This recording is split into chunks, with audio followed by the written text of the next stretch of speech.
মুমিনের এক নম্বর সিফাত, এক নম্বর গুণ, আল্লাহ পাকের নাম তার কানে আওয়াজ আসার সাথে সাথে তার দিলের হালত পরিবর্তন হবে।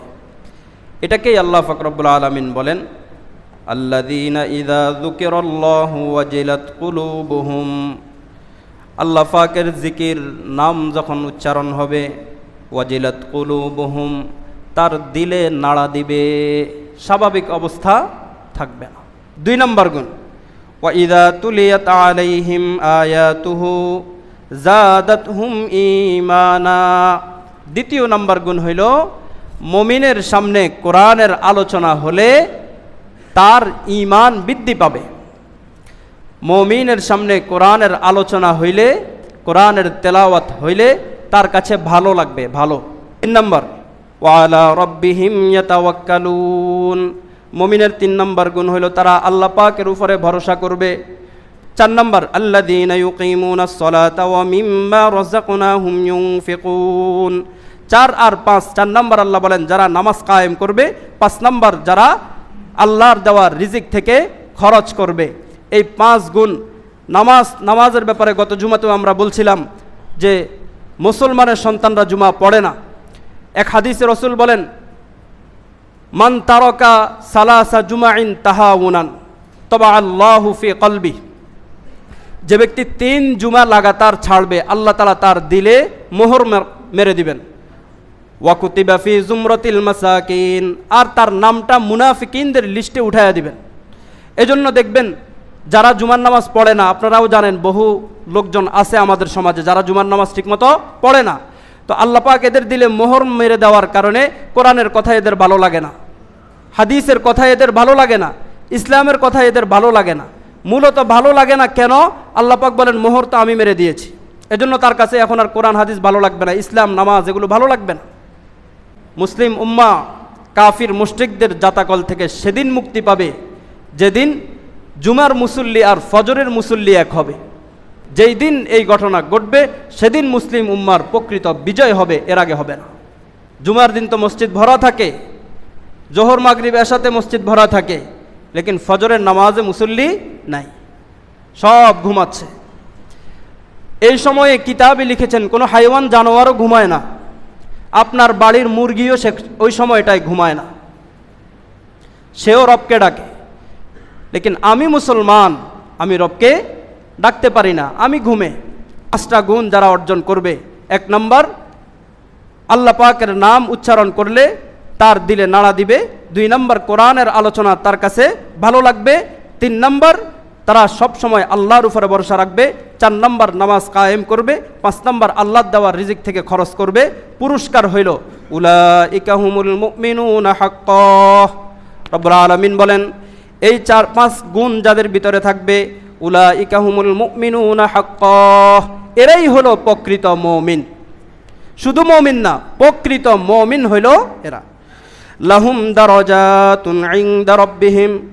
রব্বুল আলামিন বলেন এই কোয়ালিটির মুমিনদের জন্য আমার কাছে রয়েছে অনেক সম্মান। ওয়া মাগফিরাতুন, মহা ক্ষমা। ওয়া রিজকুন কারীম, আর তাদের জন্য রয়েছে সম্মানিত রিজিক। সম্মানিত রিজিক এটা কি আমরা অনেকেই বুঝি না, সময় নাই না বলতাম। বাট আমরাও খাই, চোরেও খায় না? কিন্তু চোর খাইতে আমরা যতটা স্বাচ্ছন্দ্য বোধ করি, হালাল খাই, চোরে খাইতে কিন্তু সে এতটা স্বাচ্ছন্দ্য বোধ করে না। আমাদেরটা হলো সম্মানিত রিজিক, তারটা হলো অসম্মানের রিজিক। পকেটমার, চোর, ডাকাত, দুর্নীতিবাজ, সুদখোর, ঘুষখোর, তারা আমরা যতটা স্বাচ্ছন্দ্যে লোকমা দিই, তারা এতটা স্বাচ্ছন্দ্যে লোকমা ধরতে পারে না। লোকমা মুখে নিলেই তার কাছে তার ওই দুর্নীতির কথা মনে পড়ে, এই লোকমা তো ওই টাকার, মোরগ চাবাচ্ছি, এটা তো ওই লোকের টাকা, মেরে দিয়েছি। এজন্য রিজিক সম্মানিত হয়, রিজিক অসম্মানেরও হয়। সবসময় সম্মানিত রিজিকের জন্য দোয়া করা আল্লাহর কাছে। তো এই মুমিনের এই 5টা কোয়ালিটি যেই মুমিনের ভিতরে থাকবে, আল্লাহ পাক বলেন তার জন্য প্রথম পুরস্কার হইল তার প্রকৃত মুমিনের সার্টিফিকেট আল্লাহ দিয়ে দিবেন। আর আল্লাহ পাকের কাছে তার অসংখ্য দারাজাত, সম্মান বুলন্দ হবে, আর তার জন্য মহা ক্ষমা। আর 4 নম্বর ওয়া রিজকুন কারীম, তাকে আল্লাহ তাআলা দুনিয়া ও আখিরাতে সম্মানের রিজিক প্রদান করবেন। আলহামদুলিল্লাহ الحمد لله نحمده ونستعينه ونستغفره ونؤمن به ونتوكل عليه ونعوذ بالله من شرور أنفسنا ومن سيئات أعمالنا من يهده الله فلا مضل له ومن يضلله فلا هادي له ونشهد أن لا إله إلا الله وحده لا شريك له ونشهد أن سيدنا وسندنا وحبيبنا وطبيبنا وأولانا ومولانا محمدا عبده ورسوله صلى الله تعالى عليه وعلى آله وأصحابه وبارك وسلم أما بعد فأعوذ بالله من الشيطان الرجيم بسم الله الرحمن الرحيم إنما المؤمنون الذين إذا ذكر الله وجلت قلوبهم وإذا تليت عليهم آياته زادتهم إيمانا وعلى ربهم يتوكلون الذين يقيمون الصلاة ومما رزقناهم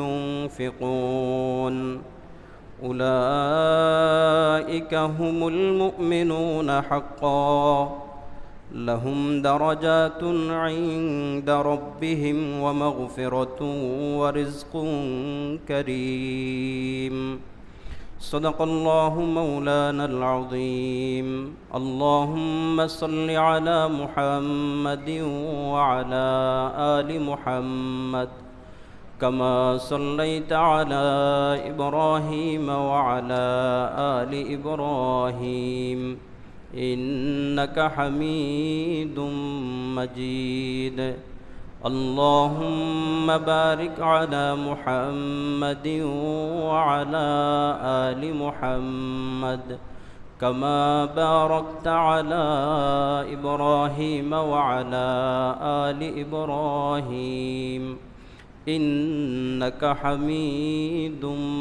مجيد সকলে মহান আল্লাহ পাকের দরবারে কালিমাত শুকর আদায় করি আলহামদুলিল্লাহ।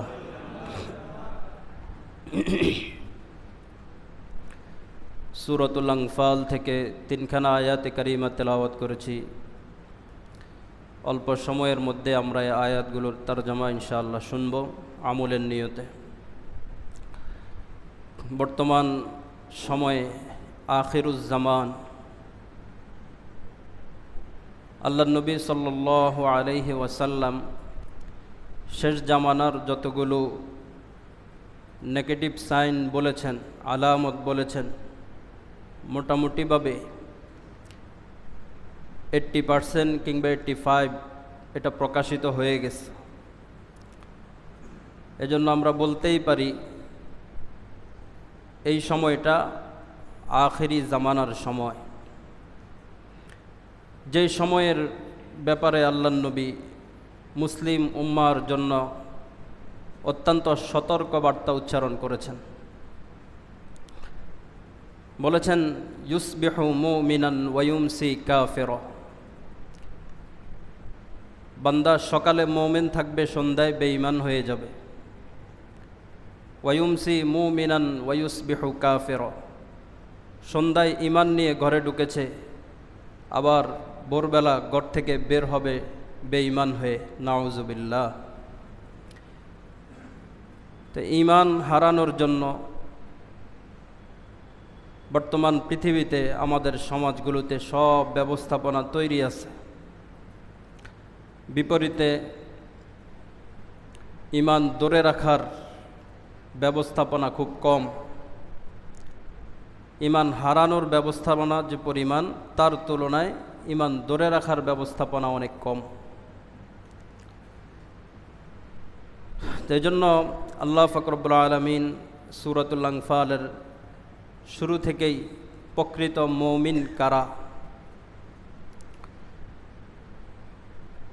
এটার একটা বয়ান করেছেন। বিভিন্ন জায়গায় ঈমানওয়ালাদের বর্ণনা দিয়েছেন যে ঈমানওয়ালা কারা। তো এই কয়েকটি আয়াতেও ঈমানওয়ালাদের বর্ণনা দিয়েছেন যে কিছু কোয়ালিটি, কিছু গুণ এমন আছে যেগুলো কোনো মানুষের ভিতরে যদি পাওয়া যায় তো বুঝে নিবে সে প্রকৃত মুমিন। শুধু মুমিন না, প্রকৃত পক্ষেই সে মুমিন। এজন্য এই মুমিনের সিফাতগুলো, গুণগুলো আমরা আলোচনা করব।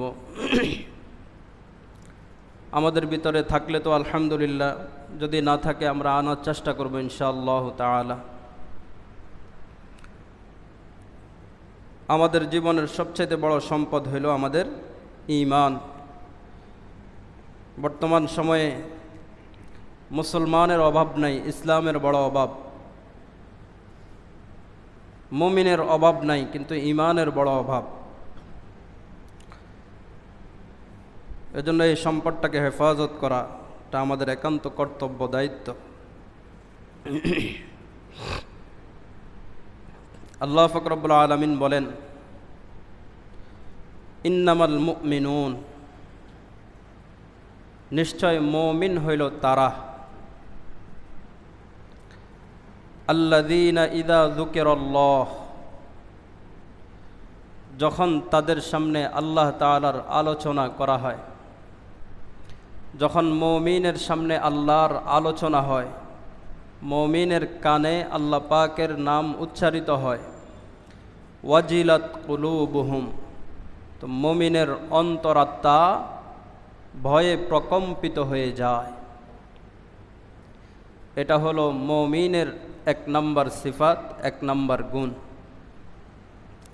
বলেন, এক নম্বর গুণ কি? আল্লাহর নাম উচ্চারণ হলে তার হৃদয়ে নাড়া দেয়।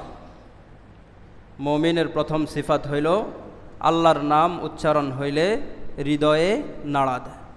একজন প্রেমিকের কানে যখন তার প্রেমিকার নাম উচ্চারণ হয়, সে কি স্বাভাবিক থাকে না একটু অস্বাভাবিক হয়?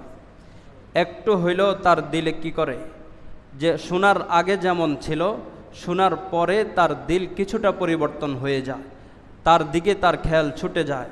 কোনো কাজে আছে, হঠাৎ ফোন আসছে, সে যাকে মহব্বত করে তার পক্ষ থেকে ফোন আসছে, ফোনটা দেখছে এটা আমার মাহবুবার ফোন, মাশুকার ফোন, সে আর স্থির থাকতে পারে না। হাতের কাজ ফেলে দিয়ে হলেও সে তার ফোন রিসিভ করে, সে তাকে নিয়ে ব্যস্ত হয়ে যায়, তার কল্পনা তার দিলে চলে আসে। এজন্য সত্যিকার অর্থে মুমিন যারা,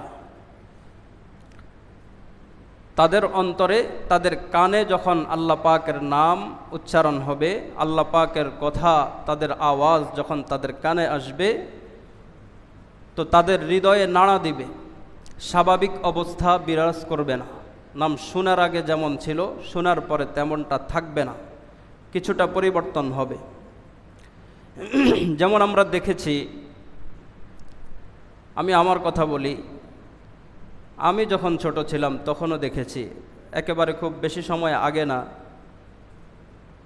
20-25 বছর আগেও আমরা দেখতাম, যখন আজান হইতো তো আমাদের মা বোনদের যাদের মাথায় কাপড় থাকতো না, মাথায় কাপড় দিয়ে দিত, আজান হচ্ছে। আল্লাহ পাকের নাম শোনার সাথে সাথে তাদের মধ্যে একটা পরিবর্তন আসতো, আল্লাহর নাম উচ্চারিত হচ্ছে। কথায় থাকলে কথা বন্ধ করে দিত, আজান হচ্ছে। এটা হলো মুমিনের অন্তরে আল্লাহ পাকের নাম তার কানে আওয়াজ আসার সাথে সাথে তার দিলের হালত পরিবর্তন হবে। এটাকেই আল্লাহ পাক রব্বুল আলামিন বলেন, আল্লাযীনা ইযা যুকিরাল্লাহু ওয়াজিলাত কুলুবুহুম, আল্লাহ পাকের জিকির, নাম যখন উচ্চারণ হবে, ওয়াজিলাত কুলুবুহুম, তার দিলে নাড়া দিবে, স্বাভাবিক অবস্থা থাকবে না। বিখ্যাত তাবিঈ ইমাম আব্দুল্লাহ ইবনুল মুবারক রাহিমাহুল্লাহ তাআলা, তিনার জীবনীর মধ্যে লিখেছেন, একদিকে তাবিঈ ছিলেন, বিখ্যাত আলেম ছিলেন, বুজুর্গ ছিলেন, আল্লাহ পাকের ইবাদতে নিজেকে নিয়োজিত রাখতেন, আরেকদিকে সম্পদশালী ছিলেন। সব কিছুই আল্লাহ তাকে দিয়েছেন। যোগ বিখ্যাত একজন বুজুর্গ ছিলেন। তিনার ইন্তেকালের পরে সমসাময়িক আরেকজন বুজুর্গ তাকে স্বপ্ন দেখেছেন। এটা তার জীবনীর মধ্যে লেখা আছে। আপনারা যদি তিনার জীবনী পড়েন এই ঘটনাটি পাবেন। সমসাময়িক বুজুর্গ তাকে স্বপ্নে দেখেন যে তিনি জান্নাতের মধ্যে ঘুরতেছেন। তিনার ইন্তেকালের পরে তিনি জান্নাতে ঘুরতেছেন। তো আব্দুল্লাহ ইবনুল মুবারককে তিনি জিজ্ঞেস করেন, হযরত, আপনি তো আলহামদুলিল্লাহ ইন্তেকালের পরে ভালোই সুখে আছেন, জান্নাত পেয়েছেন। তো আব্দুল্লাহ ইবনুল মুবারক আফসোস করছেন। সেখানে আফসোস করে ওই বুজুর্গকে বলেন, আমি জান্নাত পেয়েছি এটা নিয়ে আমি খুব বেশি বিচলিত না। আমি বিচলিত আমার বাসার পাশে যে কামারের দোকান ছিল, ওই কামারের সমসাময়িক অল্প কিছুদিনের ব্যবধানে ওই কামারও ইন্তেকাল করেছেন। তো আমাকে জানানো হলো, দেখানো হলো যে আমার জান্নাত থেকে আমার বাসার পাশে, বাড়ির পাশের যেই কামার, এই কামারের জান্নাত আরও অনেক বড়। সুবহান। তো আব্দুল্লাহ ইবনুল মুবারক বলেন, আমার আমল আল্লাহ পাককে মনে হয় এত সন্তুষ্ট করতে পারে নাই। ওই কামার কি আমল করত যদি সেটা জানতাম তাহলে সে আমলটা আমিও করে আসতাম। ওই বুজুর্গের ঘুম ভাঙল। ঘুম ভাঙার পরে বুজুর্গ চিন্তা করলেন, আব্দুল্লাহ ইবনুল মুবারক তাবেঈ, বিখ্যাত বুজুর্গ ছিলেন, বড় আমলদার ছিলেন। তিনার থেকেও যদি কামারের জান্নাত বড় হয় তাহলে তো দেখতেই হয় কামারের কি আমল ছিল। দেখবেন কিভাবে? কামারের আমল জানার জন্য কামারের বাড়িতে গেলেন। বাড়িতে যায়া পর্দার মাধ্যমে তার বাড়িওয়ালিদেরকে জিজ্ঞেস করলেন যে আমি কিছু স্বপ্ন দেখেছি, এই স্বপ্ন বলো তো আমাকে, যে তোমার স্বামীর কিংবা মেয়েকে জিজ্ঞেস করেছেন তোমার বাবার এমন কি আমল ছিল যার কারণে তোমার বাবা এত বড় পুরস্কার পেয়েছে আল্লাহ পাকের কাছে। তো ঘর থেকে উত্তর আসলো যে আমাদের জানা মতে তিনি অত্যন্ত গরিব ছিলেন এবং তিনি সহজ সরল মানুষ ছিলেন, দেখতে শুনতে খুব বেশি ভালো না, কিন্তু তিনার এত বেশি আমলও ছিল না। দুইটা গুণ তিনার মধ্যে, এটা আমরা সব সময় লক্ষ্য করতাম। এক নম্বর গুণ হইল যে তিনি যখন কামারের কাজ করতেন, আরবের দেশ, দিনের বেলা তাপমাত্রা প্রচণ্ড গরম থাকে, রাতের বেলা কিছুটা কম থাকে। তো একদিকে তাপমাত্রা বেশি, দিনের বেলা কাজ করা যায় না, আরেকদিকে কামারের কাজ আগুনের কাজ, এজন্য দিনের বেলা কামারের কাজ করাটা খুব অসম্ভবকর হয়ে পড়ত। এজন্য তিনি রাতের বেলা সন্ধ্যার পর থেকে তিনি তার পেশায় নিয়োজিত থাকতেন, কামারের কাজ করতেন। তো আর যখন তিনি কামারের কাজ করতেন, গভীর রাত হয়ে যেত, তখন আব্দুল্লাহ ইবনুল মুবারক, তার বাড়ি ছিল দোতলা, তিনি দোতলা বাড়ির ছাদে গিয়ে একটু বাতাসের মধ্যে তিনি নামাজ পড়তেন। বাসার ভিতরে এখনকার মতো তো আর ফ্যান এসি ছিল না, ঘরের ভিতরে প্রচণ্ড গরম। তো রাতের বেলা তিনি ছাদে গিয়ে নামাজ পড়তেন, ইবাদত করতেন, আল্লাহকে ডাকাডাকি করতেন। তো ওই কামার আব্দুল্লাহ ইবনুল মুবারক রাহিমাহুল্লাহর দিকে চেয়ে থাকতেন আর দু চোখ ঝরে পানি ফেলতেন আর বলতেন, আল্লাহ, তুমি আব্দুল্লাহ ইবনুল মুবারককে জামানার ওলি বানিয়েছ, তোমার কোরআনের ইলম দিয়েছ, আর তুমি পয়সাও দিয়েছ, যার কারণে পয়সার কোনো টেনশন করতে হয় না। সারা রাত দাঁড়িয়ে সারা দিন তোমার তাসবিহ করে, সারা রাত দাঁড়িয়ে তোমার ইবাদত করে, আমাকেও যদি তুমি পয়সা দিতা তাহলে আমিও কামারের কাজটা ছেড়ে দিয়ে তোমার জায়নামাজে দাঁড়াইতাম। এটা বলে বলে আফসোস করত যে আল্লাহ, তোমার বন্টন, একজনকে তুমি জায়নামাজে দাঁড় করিয়ে রেখেছ, ভরপুর রিজিক দিয়েছ, এলেম দিয়েছ, আমল দিয়েছ, আরেকদিকে আমাকে তুমি আমার পেশায় আগুনের পাশে হাতুড়ি আর লোহা ধরিয়ে দিয়েছ। এ কথা বলে বলে আফসোস করতেন, আর দুচোখ বেয়ে পানি পড়তো আর দাড়ি ভিজে যেত। এ এক গুণ ছিল।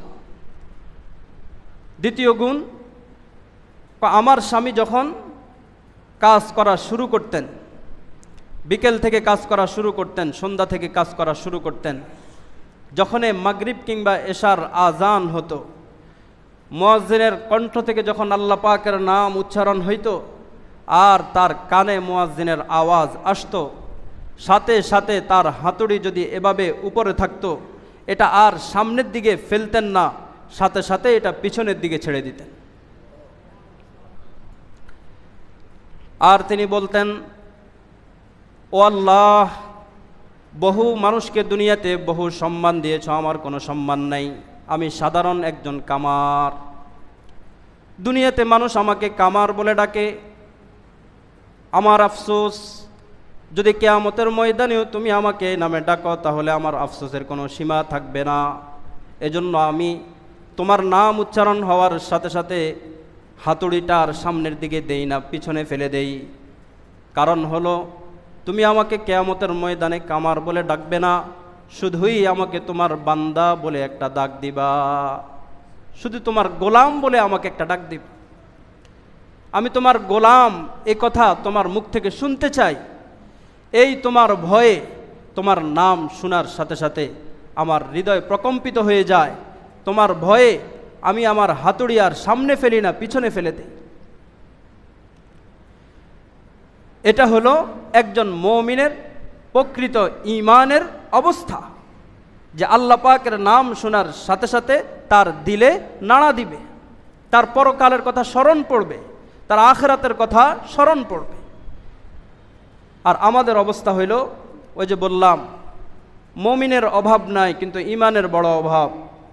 ফজরের আজান দিয়েছে, তখনকার মতো তো মাইক ছাড়া না, মুয়াজ্জিন ডাকছে মাইক থেকে বিকট শব্দে, এক জায়গা থেকে না, এক বাসাতে 10টা মসজিদের আজানের আওয়াজ কানে আসছে, লেকিন বান্দা মসজিদে আসে না।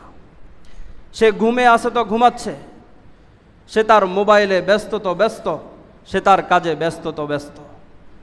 তো আমার ঈমান আমাকে মসজিদ পর্যন্ত আনতে সক্ষম না। এত আওয়াজ শোনার পরও ফজরে ডাকছে, জোহরে ডাকছে, মাগরিবে ডাকছে, আসরে ডাকছে, এশাতে ডাকছে। হতভাগা কপাল পড়া মুসলমান, ঈমানওয়ালা, কিন্তু তার ঈমানের এই হালত যে তাকে মসজিদ পর্যন্ত আনতে পারে না। কোন কোন ওলামায়ে কেরাম লিখেছেন, মুসলিম উম্মার অধঃপতন, মুসলিম উম্মা কাফির মুশরিকদের জাতাকল থেকে সেদিন মুক্তি পাবে যেদিন জুমার মুসল্লি আর ফজরের মুসল্লি এক হবে। বলেন, মুসলিম উম্মার বিজয় কখন আসবে? যখন জুমার মুসল্লি আর ফজরের মুসল্লির পরিমাণ সমান হবে। যেই দিন এই ঘটনা ঘটবে সেদিন মুসলিম উম্মার প্রকৃত বিজয় হবে, এর আগে হবে না। জুমার দিন তো মসজিদ ভরা থাকে, জোহর মাগরিব এশাতে মসজিদ ভরা থাকে, লেকিন ফজরের নামাজে মুসল্লি নাই, সব ঘুমাচ্ছে। এই সময়ে কিতাবে লিখেছেন, কোনো হাইওয়ান জানোয়ারও ঘুমায় না, আপনার বাড়ির মুরগিও সে ওই সময়টায় ঘুমায় না, সেও রবকে ডাকে। লেকিন আমি মুসলমান, আমি রবকে ডাকতে পারি না, আমি ঘুমে। আমার রাত তো শুরু হয়েছে 7টা থেকে, আমার রাত শেষ হবে 11টায়, দিনের 11টায়। এমন এক প্রজন্ম আমরা উপহার দিচ্ছি, যাদের রাত শুরু হয় 12টা, 1টা, 2টার পর থেকে, শেষ হয় দিনের 11টা, 12টার পরে। এজন্য মুমিনের 1 নম্বর সিফাত হইল, আল্লাহ পাকের নাম শুনলে তার হৃদয়ে নাড়া দিবে, তার পরকালের কথা স্মরণ পড়বে। 2 নম্বর গুণ, ওয়া ইযা তুলিয়াত আলাইহিম আয়াতুহু জাদাতহুম ঈমানা। দ্বিতীয় নম্বর গুণ হইল মুমিনের সামনে কোরআনের আলোচনা হলে তার ঈমান বৃদ্ধি পাবে। মুমিনের সামনে কোরআনের আলোচনা হইলে, কোরআনের তেলাওয়াত হইলে তার কাছে ভালো লাগবে, ভালো। কিন্তু অত্যন্ত দুঃখ আর পরিতাপের বিষয় হইল আজকে মুসলিম উম্মার অবস্থা হইল এই কোরআন আমাদের ঈমানের থিম, কোরআন আমাদের ঈমানের দারমোদার, যে কোরআনের উপরে আমাদের ঈমান নির্ভর করে, সেই কোরআনের আলোচনা, সব আলোচনা মসজিদের মিম্বর থেকে করা যায় না, যায় না। কোথায় আছি আমরা বলেন? অথচ কোরআন আল্লাহ কেন দিয়েছেন? আল্লাহ এক জায়গায় বলেছেন, ইন্না আনজালনা ইলাইকাল কিতাব লিতাহকুমা বাইনান নাসি বিমা আরাকাল্লাহ। আমি এই কোরআন দুনিয়াতে মানুষের জন্য নাজিল করেছি, এই কোরআন অনুযায়ী সারা দুনিয়ার সমস্ত বিচার কার্য পরিচালনা হবে। সমাজ, রাষ্ট্র, পরিবার সব কিছু এই কোরআনের মাধ্যমে পরিচালিত হবে। সেটা তো দূরের কথা, কোরআনের সব আয়াতের আলোচনাও মুমিনের সামনে করা যায় না, প্রতিবাদ আসে। তা আমাদের ইমানের অবস্থা কি, আর আমরা কি সূত্রে মুমিন হইলাম এটা তো আমার বুঝে আসে না। জন্ম নিবন্ধনে আমি মুসলিম, এটাই আমার পরিচয়। আইডি কার্ডে আমার নামের পাশে লেখা আছে রিলিজিয়ন মুসলিম, আমি মুসলিম, এটাই। অথচ এই কোরআনের সাথে আমাদের সম্পর্ক অনেক দূর। আমরা মুসলিম পরিবারে জন্মগ্রহণ করেছি, অথচ আমরা ইসলাম সম্পর্কে যদি প্রশ্ন করা হয় তাহলে আমার মনে হয় 80% আমাদের ভাইয়েরা ফেল যাবেন। ইসলাম কি 10টা লাইন বলতে পারবে না ইসলাম সম্পর্কে, 2টা মিনিট বলতে পারবে না ইসলাম সম্পর্কে। অথচ আমাদের জন্ম মুসলিম পরিবারে, আমরা মুসলিম। রসুলের সিরত সম্পর্কে 5টা মিনিট বলেন, আমাদের কোনো ধারণা নাই রসুলের সিরত সম্পর্কে। লক্ষ লক্ষ সাহাবীদের মধ্য থেকে 20 জন সাহাবীর নাম বলেন, অথচ আমি মুসলিম, আমি জানি না। আমি জানি 20 জন খেলোয়াড়ের নাম আমাকে জিজ্ঞাসা করেন, আমি ধামাধাম বলে দিব। আজকের প্রজন্মের হালত হইল এটা। আমার আপনার ভাই, আমার আপনার সন্তান, তাদের অবস্থা হইল 10 জন নায়ক নায়িকার নাম বলতে বলেন, 10 জন কা 100 জনের নাম বলে দিতে পারবে। কিন্তু 10 জন সাহাবীর নাম জিজ্ঞেস করেন, তার ফ্যান ঢিলা হয়ে যাবে। এই হলো আমাদের অবস্থা। 50 বছর বয়স হয়েছে, 50টা সূরা তার মুখস্থ নাই। আমি মুসলিম, বছরে একটা করে সূরাও যদি আমি মুখস্থ করতাম, 50 বছরে 50টা সূরা আমার মুখস্থ হইতো। বাদ দেন 50টা সূরা, যদি প্রশ্ন করা হয় আজকের সমাজে 99% লোক ফেল যাবে যে 50 বছর বয়স হয়েছে। এরকম যদি 1000 জন লোককে একসাথ করে বলা হয় যে আপনি 50টা আয়াতের অর্থ বলেন, 50টা আয়াতের অর্থ বলেন, অন্য কিছু লাগবে না। সার্টিফিকেট আছে, মাস্টার্স পাস, বড় বড় ডাক্তার, ইঞ্জিনিয়ার হয়ে গেছে, মাস্টার ডিগ্রি অর্জন করেছে, সার্টিফিকেটের ভারে সে আর হাঁটতে পারে না। কিন্তু তাকে জিজ্ঞেস করেন, তুমি যে মুসলিম, চাই 10টা আয়াতের অর্থ বলো, আমরা পারবো না। আমরা কিভাবে মুসলিম হইলাম? ইসলামী শিক্ষা থেকে আমরা কত দূরে? আমাদের কোরআনের কথা আর ইসলামের কথা মনে পড়ে যখন কেউ মারা যায়, তখন আমার ইসলামের কথা মনে পড়ে যে হুজুর ডাকো, কোরআন তেলাওয়াত করো। কোরআন কি শুধু খতম পড়ার জন্য নাজিল হয়েছে? এখন তো শুধু কোরআন খতমের জন্য। আমাদের অভ্যাস খারাপ, আমরা যারা পড়ি 200-500 টাকার জন্য যাই কোরআন পড়তেছি, কোরআন দিয়ে তাবিজ দিচ্ছি, আর কোরআন তেলাওয়াত করে করে শুধু সুরের মূর্ছনায় মানুষের কান গরম করছি। কোরআন কি এজন্য নাজিল হয়েছে? এটা আমার গাইডলাইন, এটা অনুযায়ী যতক্ষণ আমি জীবন পরিচালনা করার চেষ্টা না করব ততক্ষণ আমি মুমিন হব না, আমি মুমিন না। শুধু কোরআন মসজিদে আসলে, শুধু কোরআন মাদ্রাসায়, শুধু কোরআন আমার আত্মীয় স্বজন মারা গেলে, এছাড়া আমার কোরআনের আর কোনো দরকার নেই। আর বিবাহ শাদী হইলে তখন আমার কোরআনের দরকার, আর কোরআন আমার দরকার। আমি ব্যবসা করছি, আমি বিভিন্ন পেশায় নিয়োজিত আছি, আমার এখানে হালাল হারাম কি এগুলো সম্পর্কে আমাদের কোনো ধারণা নাই, কোনো পড়াশোনা নাই। এক মোবাইলেই আমাদেরকে সব শেষ করে দিয়েছে। 24 ঘন্টার মধ্যে যদি আমার কর্মে ব্যস্ত থাকি আমি 10 ঘন্টা, আর বাকি 10 ঘন্টায় আমি মোবাইল নিয়ে থাকি। আর বস্তুবাদীরা আমাদেরকে স্বপ্ন শিখাইছে। আল্লাহ পাক আমাদের সৃষ্টির আগেই কেন সৃষ্টি করলেন সেটা বলে দিলেন আমাদেরকে। আমাদের লক্ষ্য আর উদ্দেশ্য আমাদেরকে বলে দিয়েছেন, মা খলাকতুল জিন্না ওয়াল ইনসা ইল্লা লিয়াবুদুন। আমাদেরকে সৃষ্টি করা হয়েছে আল্লাহ পাকের ইবাদতের জন্য, অন্য কিছু না। তো মুসলিম উম্মাহ তো আল্লাহ পাকের মূল লক্ষ্য আর উদ্দেশ্য, সফলতা তার সব কিছু আখেরাতকে ঘিরে, রবকে ঘিরে, কোরআনকে ঘিরে। কিন্তু বস্তুবাদীরা আমাদের লক্ষ্য আর উদ্দেশ্য স্থির করে দিয়েছে একটা সুন্দরী নারী, আর একটা বাড়ি, আর একটা গাড়ি। এটার জন্য যা কিছু করতে হয় করো, যত হারাম কাজ করতে হয় করো, যত নিচে নামতে হয় নামো। বর্তমান প্রজন্ম আমাদেরই ভাই, ছোট ভাই, আপনাদেরই সন্তান। কি হচ্ছে? একটা প্যারালাইজড প্রজন্ম জন্ম হচ্ছে। 10 বছর পরে আর এদের কোনো অস্তিত্ব খুঁজে পাওয়া যাবে না। তাদের স্বপ্ন, মূল টার্গেটই হইল এটা। টিকটক করো, ভিডিও বানাও, কন্টেন্ট ক্রিয়েট করো, কিছু টাকা পয়সা ফেসবুক ইউটিউব থেকে ইনকাম করো, একটা বাড়ি বানাও আর একটা গাড়ি করো, এটাই তোমার স্বপ্ন। তাহলে বস্তুবাদীরা মুসলিম উম্মাহকে তার স্বপ্ন কোথায় নিয়ে আসছে? যার জন্য আমাকে বানানোই হয় নাই, যেটার জন্য আমাকে বানানোই হয় নাই, বস্তুবাদীরা আমাদেরকে ওটার মধ্যেই সীমাবদ্ধ করে দিয়েছে। আর এগুলো যারা আমাদের মুসলিম উম্মার, এই উম্মার মূল স্বপ্ন সম্পর্কে ধারণা দিবে, তাদেরকে মূল লক্ষ্যে পৌঁছার জন্য উজ্জীবিত করবে, এগুলো বললেই তারা মৌলবাদী, জঙ্গি, এই অবস্থা। তো বলতেছিলাম, কোরআনের আজকের মুসলমানের সমাজে, মুমিনের সমাজে কোরআনের সব বিষয়ের আলোচনা করা যায় না। অথচ এই কোরআনের শুরু থেকে শেষ পর্যন্ত, বিসমিল্লার বা থেকে নাসের সিন পর্যন্ত, এই দুইয়ের মাঝখানে, দুই ঢালের মাঝখানে যা আছে, প্রত্যেকটা আল্লাহ পাকের পক্ষ থেকে আমার দুনিয়াতে হেদায়েতের জন্য এটা পাঠিয়েছেন। বিশ্বাস করা এবং তা মেনে চলা, এটা একজন ঈমানওয়ালার ঈমানের দাবি, ঈমানের থিম।